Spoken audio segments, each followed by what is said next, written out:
Vote সুষ্ঠু করতে শিক্ষকদের নিয়ে হচ্ছে স্বতন্ত্র পর্যবেক্ষক প্যানেল। বিস্তারিত সংবাদ। ঢাকা বিশ্ববিদ্যালয় কেন্দ্রীয় ছাত্র সংসদ ডাকসু ও হল সংসদ নির্বাচন সুষ্ঠু ও গ্রহণযোগ্য করতে শিক্ষকদের নিয়ে স্বতন্ত্র পর্যবেক্ষক প্যানেল তৈরি করা হচ্ছে বলে জানিয়েছেন এই নির্বাচনের প্রধান রিটার্নিং কর্মকর্তা অধ্যাপক মোহাম্মদ জসিম উদ্দিন। আজ বৃহস্পতিবার বিকেলে বিশ্ববিদ্যালয়ের নওয়াব আলী চৌধুরী সিনেট ভবনে রিটার্নিং কর্মকর্তার কার্যালয়ের সামনে নিয়মিত ব্রিফিংয়ে অধ্যাপক জসিম উদ্দিন এ তথ্য জানান।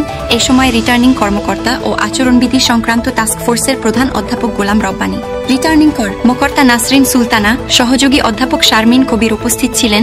প্রধান রিটার্নিং কর্মকর্তা অধ্যাপক জসিম উদ্দিন বলেন, ভোটারদের আগ্রহী করতে প্রথমবারের মতো আমাদের বিভিন্ন বিভাগ এবং ইনস্টিটিউটের চেয়ারম্যানদের চিঠি দিয়েছি।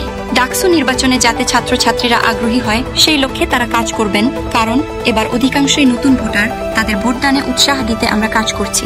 সাইবার বুলিং হলেই কঠোর ব্যবস্থা নেওয়ার কথা উল্লেখ করে আচরণবিধি সংক্রান্ত টাস্কফোর্সের প্রধান অধ্যাপক গোলাম রব্বানী বলেন, সাইবার বুলিং এবারের নির্বাচনের সবচেয়ে বড় সমস্যা হয়ে দাঁড়িয়েছে।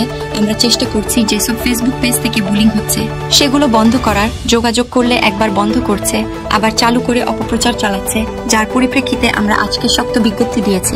এতদিন আমরা সতর্ক করেছি, এখন থেকে অভিযোগ পেলেই ব্যবস্থা নেওয়া ছাড়া আমাদের উপায় নেই, তিনি বলেন। ভোটারদের আগ্রহী করতে প্রথমবারের মতো আমাদের বিভিন্ন বিভাগ এবং ইনস্টিটিউটের চেয়ারম্যানদের চিঠি দিয়েছি।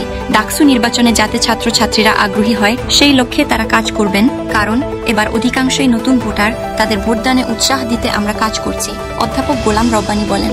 যেসব পেজের অ্যাডমিন বিশ্ববিদ্যালয়ের শিক্ষার্থী আছেন তাদের আমরা সহজেই খুঁজে বের করতে পারব, আর যারা শিক্ষার্থী নন তাদের বিরুদ্ধে আমরা মামলা করব, প্রয়োজনীয় আইনি ব্যবস্থা গ্রহণ করব। যদি কেউ প্রার্থী থাকেন তাহলে তাদের প্রার্থিতা বাতিল করা হবে। এটি কোনোভাবেই চলতে দেওয়া হবে না। ডাকসু নির্বাচনে যাতে ছাত্রছাত্রীরা আগ্রহী হয় সেই লক্ষ্যে তারা কাজ করবেন, কারণ এবার অধিকাংশই নতুন ভোটার, তাদের ভোটদানে উৎসাহ দিতে আমরা